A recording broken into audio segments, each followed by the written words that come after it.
Hello and welcome to a special edition of the Munce Report as we preview Saturday's feature meeting at Eagle Farm, where promising staying filly Al Jude lines up in the Group 2 Roses. As usual, trainer Chris Munce joins us to give his insights, and we're also joined by a special guest this week, renowned syndicator Shelley Hancox from Hancox Bloodstock.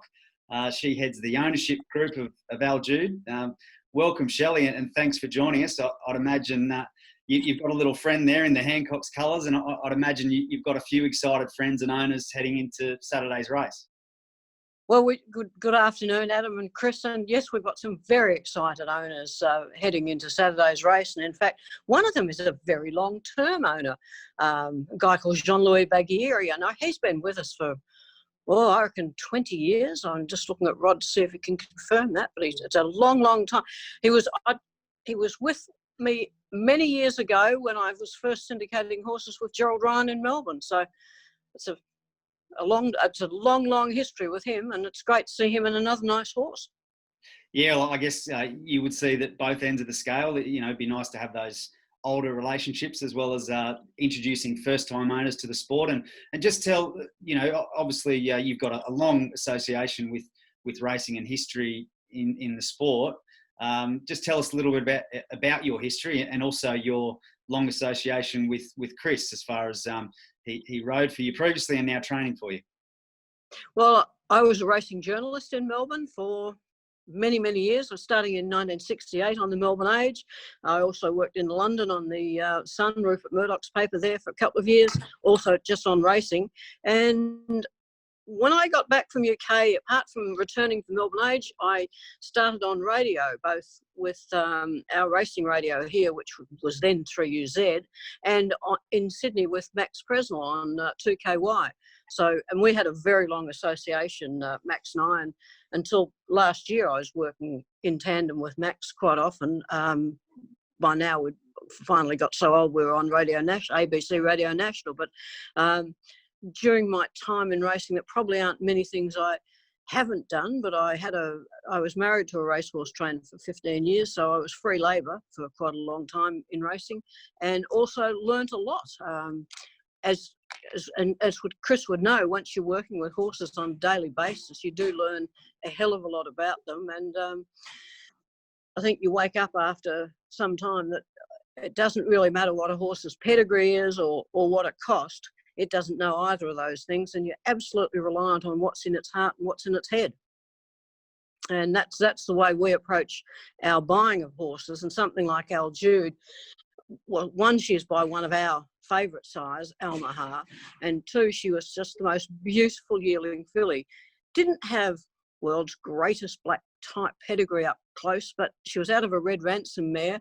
And before she actually went through the sale in Sydney, we did find out that she had an older half brother in Perth, trained by Simon Miller, and Rod contacted Simon and asked him how it went, and he said, "Oh, it's a machine." He said, "I don't think we're going to get very far. It's got problems," but he says, "Absolute galloping machine," which made us a little more confident about purchasing Al Jude, which we did for I think 20,000. She wasn't a very expensive yearling at all, but she did impress both of us, and we looked at her individually as we do with most horses. I mean, we go to a sale and split up, and Rod looks at one lot, I look at another lot, and we compare notes then, and that seems quite a good way to do things. But Chris had been on my radar as a potential trainer for quite some time, because he's one of those jockeys that had a terrific work ethic, and you see a lot of jockeys, you know they'll never make trainers because they're too lazy. And I mean, Chris would probably be able to look at some of his blokes that he's ridden against for years, and I bet he wouldn't give them a horse to train because he'd know they wouldn't be there every morning to see it. Is that true, Chris?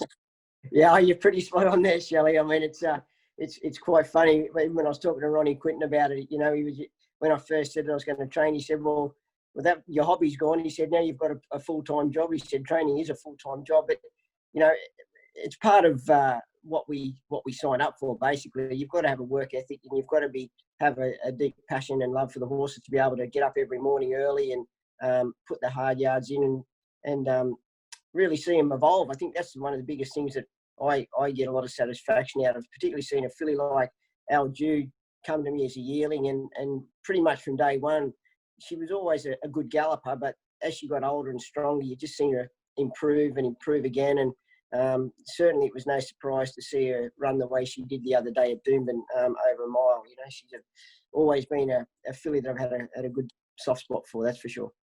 Yeah, and look, like most of the horses we buy, and as you probably are now seeing, a lot of them are quite immature, which is why we buy what we do. I mean, we buy horses that we know will make dramatic improvement over the next couple of years, and none of us know whether they can gallop. We don't know what's in their heart or what's in their head when we buy them, but you know, nice horses can come from anywhere. Yeah, sure. And I think you know. Yeah, and I think also, Shelley, I mean, not every horse is going to race as a 2-year-old. Some, as you know yourself, a lot of horses don't come right until they're 3 and 4-year-old or even 5-year-old. So, but they've got to show you some sort of ability at some stage as they go along. But, you know, not every horse is going to stand up and run as a 2-year-old, that's for sure. No, and look, I mean, I guess, you know, people pay a premium for 2-year-old types, but we've never really been at that top end of the market, so we're not paying a premium, and we're not an awful lot of horses that we give the time to, rather than passing them on to owners early. We know they're going to take time, so we just leave them in the paddock until it's the right time to bring them in, break them in, and syndicate them. And again, that's worked well for us over the years, because we've got a massive. Yeah, and I think that's why your model does work. I think because, you know, you've got the horses already sold, and they're fully mature when they come into work, which means less injury problems, hopefully, and you know, they're able to sustain a good preparation. Yeah, I don't know. I'm sure you remember riding. Well, I don't know whether you do remember riding Sword in the Goodwood, but around that time you rode a couple of lovely horses for us in Sydney that were trained by Jack Denham. He was one, of course, and he was one of the few of our horses to make a brilliant 2-year-old. And the only reason I actually went searching for him is he was by a sire I was absolutely wrapped in, called Switch in Time. And I was working on the principle, if I bought a really lovely Switch in Time and gave it to a really good trainer, it would be a star, which basically is what happened. And we had a lovely Switch in Time filly with Ron Quinton, who you mentioned before. He had some nice horses for it. A little grey filly called Busy Time, who won.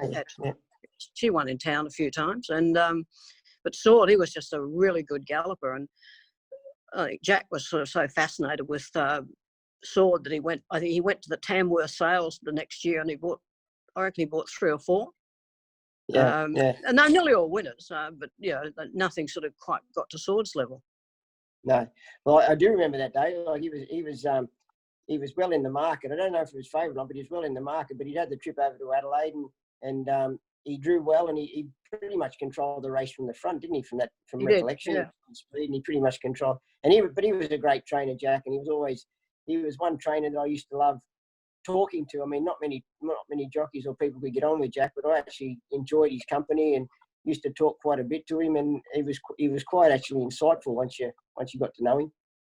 Oh, he was. I mean, he's a much maligned character, because I think he was basically just very shy, but when you did get to know him, he had a wicked sense of humour. He was very, very funny.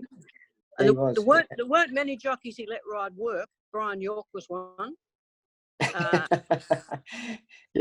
was riding work there for a little while, and but as soon as I started riding work for him, the ride stopped coming, so I had to stop riding work for him. Well, you know what he always said about jockeys? They're like your socks, keep changing them. Well, he did that well. He did. It was a standard line from Jack. Yeah. I'll never forget one day he had a horse. And Terry Duckett was meant to ride it at Randwick. Anyway, he couldn't make the weight. So he had no one there to ride. And I come in, and they called me up to ride it at late notice. So I said, yeah, okay, I'll ride it for him anyway. I come out to ride it, and he said, you don't think this can win, do you?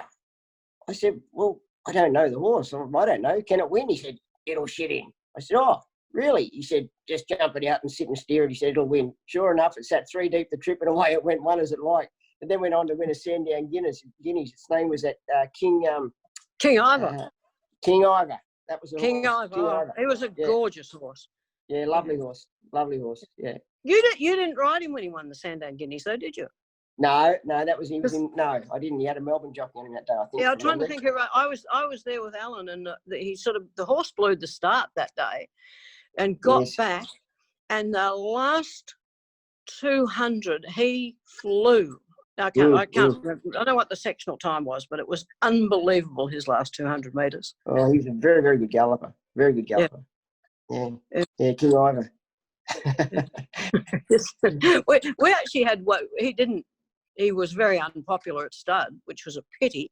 But we had a very nice filly by him out of fine preparation called Prima Nocte. And Alan trained her. I think she won at least 8 races. She was only little. She was a little replica of him, but she was little. Yeah, she was a good little galloper. Yeah. But Lizard was great to have horses with. I mean, he had a fabulous sense of humour, but didn't always appeal to. Wasn't good with. It wasn't always a bit like Jack. Could be very reticent with owners unless you knew him. Yeah. No, he was. You're right. He was if you got to know him, he was a decent fella, Alan. But if you didn't know him, he was a bit hard to sort of work out, I suppose. Good way of. Yeah. But he's a very good trainer himself, Alan. Oh, he is a good trainer. He's a great horseman. Yeah, my word. He really is. I mean, he really should have got a lot more of the credit for Might and Power and all the horses around that era. That Eremine he did train in his own right, and Yippee-I-O, but he travelled with all those good horses, and he did all the work. Jack only probably saw them on race days when they were in Melbourne or Queensland. Yeah. And I think the other big thing to that too is, is your track work riders and getting them work properly. And Brett Grant was a big part of that team as well, Shelley, at that time, wasn't he? Like he was a very, he was very good huge. Yeah, he rode all the work. He was a big asset. Yeah. Big asset. Yeah. Jay Cassidy only ever saw Might and Power on race day. That's right. he did too. Yeah, no, Brett did all his gallops on him. He certainly did. Oh, well, he was such a hard going horse. Mm. He's not the sort of horse you'd want to be riding track work. I wouldn't think if you're a jockey. No. Well, I don't think they probably wouldn't have been able to get the right work into him if that was the case. I think it would have spent plenty of time bolting around the track. Yeah, exactly. Yeah. Lots of history between you both. How is it now? Obviously, you've got that history, and you had that history in Chris's riding days. Chris, how do you find it now as the trainer? I guess reporting back to Shelley and the team on her charges that you're charged with caring for.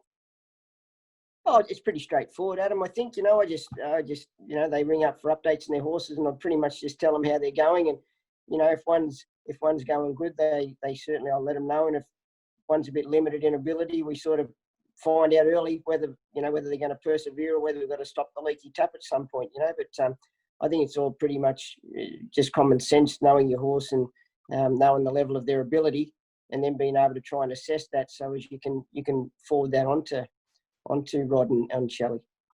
And Shelley, have you seen much change in Chris since he's taken the training ranks? He hasn't put any weight on. A few more grey hairs, I think that's about all. Probably a little less hair, but I don't think you stress over them that much, so that you're sort of going to pull your hair out putting bandages on, are you?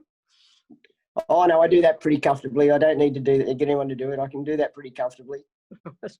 Yeah, but I mean, as you know, Chris, things have changed so dramatically in the last 20 years with communication with owners, and now with all this sort of, whether it's video conferencing or sending little video clips of horses, they're much more demanding than they used to be. Oh, you're exactly right, Shelley. And I mean, and fair enough. If it's there, they like to see their horses. They like to be getting continuous updates and videos, and they like to be able to see their horse so as they can go and tell their mates and say, this is my horse. It's in next week. It's we think it can win, or might need a run or whatever. But yeah, the more information that's out there and accessible, they really the owners appreciate it. And they enjoy seeing it. Oh, they do. They love it. I mean, look, in particular, they love a video clip of their horse. They do. But I can't think we imagine Jack doing it in his day. He used to be quite fascinated when we turned up to take still photographs of him. He'd say, "Why do you want to photograph it? You saw it a month ago." I said, "It's not me, it's the owners. They want to see it." Yeah, no, that's right. I mean, as Adam would know too, Shelley, I mean, the owners, they just, the video clip, they just love it. You send it out to them once a week or once, a couple of weeks. And I mean, there's only so much you can tell them too. I mean, there's not a lot of changes day to day sort of thing, but certainly, every 2-3 weeks you might see a little bit of change. But yeah, the owners, it's good to be able to give them updates on how their horse is progressing. Oh, in this day and age too, it's necessary, and you just got to do it. I mean, no matter how annoying it can be to have to do some of that stuff, it's absolutely part and parcel of the race day or the racing experience that they're getting these days. And I think that's why we can have such success with those really large ownership groups like the 800 owners of Urban Ruler, because you can keep them all very well informed, which if you go back 15 years you couldn't. It was too hard, and the phone wouldn't stop all day. But now with emails going out regularly, it sort of cuts the phone calls down. And you'd never publish your mobile, would you? No, Kathy's. Don't tell him, Shelley, but I think his number's on the website. But oh, is it mine? Yeah, I can't. But, well, speaking of updates, Chris, give us the latest. How is the filly Al Jude heading into Saturday? She's obviously a big run last start, has sort of been discarded by the market. How is she, and how's the week been leading into Saturday?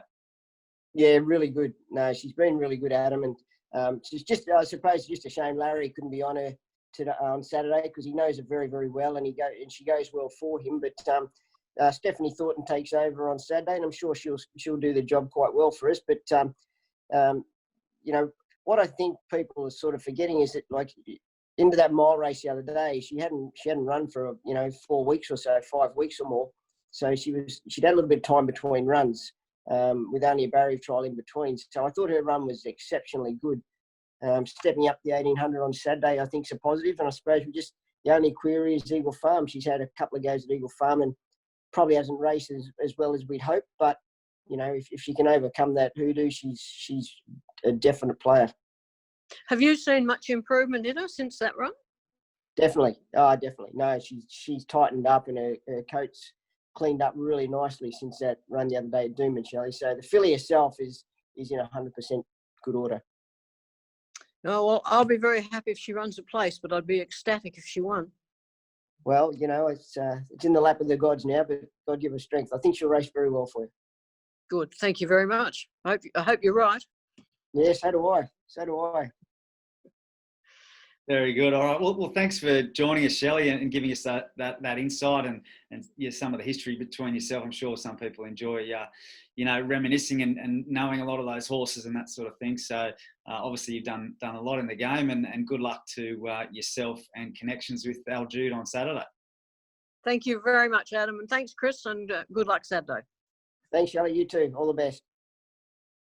Okay, Chris, well, you've also got 2 other feature race runners on Saturday in 2-year-olds Goldschlager and Papaya, who contest the listed Pam O'Neill Stakes. Goldschlager, deep field filly. It was a really nice run on debut at the Sunshine Coast. What did you sort of take out of that? And is there sort of room for improvement heading into this one? Yeah, well, she's a really nice filly, Goldschlager, deep field filly. They've got a lot of time for. Hence the reason I've run her in this stakes race, and really she's racing out of a grade. But her first run was terrific, considering where the rail was and where she was in running. It was no fault of Ryan's. He had to get back on her to give her a chance to run on. And I thought the way she finished off her race on at Caloundra was very, very impressive. So she's only taking on fillies tomorrow, and I don't think it's that strong a race, to be honest. It's for a stakes race, there's not a lot of depth in it, I don't think. So happy to roll the dice. And we can always come back to a maiden, and she's drawn well, which I think gives her a good opportunity to race in a bit more of a prominent spot than what she did at her first start. Okay. And Papaya, she was 9th in the Bill Carter Stakes, but only sort of 3 lengths off the winner. So, sort of, I guess that you see the 9th on paper, but it probably was a better run than it seemed. Yeah, well, she was a bit new first up in Bill Carter. She hadn't run for a while. She'd only had the one easy trial, but she certainly coming into this race a lot better than her first up effort, and she's also drawn well, which I think gives her also a good opportunity to run as well as she can. She has won at Eagle Farm, so that's obviously a positive. The fact that she can handle the track and has run and won there. Okay, well, good luck to those connections in those fillies there. Another taste of black type racing. So exciting times. Also on the Doomben program, Starkers is second up. He's on the comeback trail from injury, which you've touched on in previous shows. What did you make of his return to racing? Yeah, I thought it was good. He was a bit fresh, raced a bit fresh and a bit new, and knocked up a little bit late, but he's come on good. Still, the fact he's been off for a little while and the work we give him is a little bit guarded, I suppose. So whatever he does on Saturday, he's going to improve again. But I still think, he's second up. He won't be far off the mark. He looks terrific, and his work's been quite strong. So it wouldn't surprise me to see him show up at all there on Saturday. Okay, and the other runner at Doomben is Lucky Jackson, who returned from a freshen up with a fourth over 1,400 metres last start and steps up to the mile here. Yeah, well, it was open company his first run, and he was another horse that had been freshened up before kicking off again. And he likes the mile, and I'm sure he handles Eagle Farm. He's raced well here before. He's a horse that probably would have been good for Larry Cassidy to stay on because he gets along well with him and seems to have a good rapport with the horse. But certainly not lost nothing with Brad Stewart riding him. And if he gets an ounce of luck from that barrier, which is a little bit tricky, he's a horse on his day that can pull out a big one. Yeah, he sure can. He's got that finishing burst, doesn't he? So fingers crossed for him Saturday. Three runners also line up at the Gold Coast on Friday. You've entered Brannigan, the 2-year-old, for what would be start number 2 in the 2-year-old maiden plate. But I understand you're just having a look at the track conditions. Obviously, with this rain, had a bit of rain down the Gold Coast in the lead up to the weekend. Yeah, I just don't think there's much benefit in running him on a heavy track. His action, to me, doesn't really look like a horse that can handle a heavy track. He's galloped on a couple of times. I just think he's too extravagant of action to be able to handle a heavy track. So for that reason, I'll probably wait with him unless it's a dramatic upgrade overnight. I'll probably wait and just find a 1350 maiden or something like that for him. But he's come on good. And then we go to the Golden Bear. Well, he's second emergency down there in an 1800 metre class 2. He's raced well at the coast before, and I think the heavy track is something that he does relish the heavy going. So it's certainly not the strongest race. Just hope he can get a run and he could be a dramatic improver tomorrow. He's been sort of crying out for this trip, hasn't he? Sort of obviously it's been a progression getting him up to and finding a race, suitable sort of races to lead him to a distance like this. It does, yeah. And I mean, like I say, he has been crying out for a heavy track. He likes the wet. He's a lovely type of horse. He'll make a lovely. I'm sure he'll be homed very easily when he does finish racing in an equestrian house. But look, he's a good galloper, and I'm sure there's another win in him not too far away. And the last runner on the Gold Coast program is Zukara. She stays at the 1,400 metres after getting too far back last start. Yeah, it's just very difficult to find a race for this filly at the moment. She's crying out for a mile on a big track, but I just can't find the right race in the right grade that really suits. So for that reason, I'll probably run her tomorrow. I'm sure she will handle the wet. She's won down the coast before, and Jimmy Byrne rides tomorrow, so hopefully he can have her in a spot where she's within striking distance on the corner and she can get home over the top of it.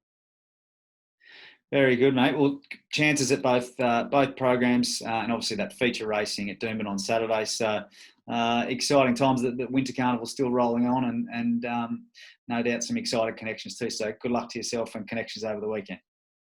Good idea, Adam. Thanks very much.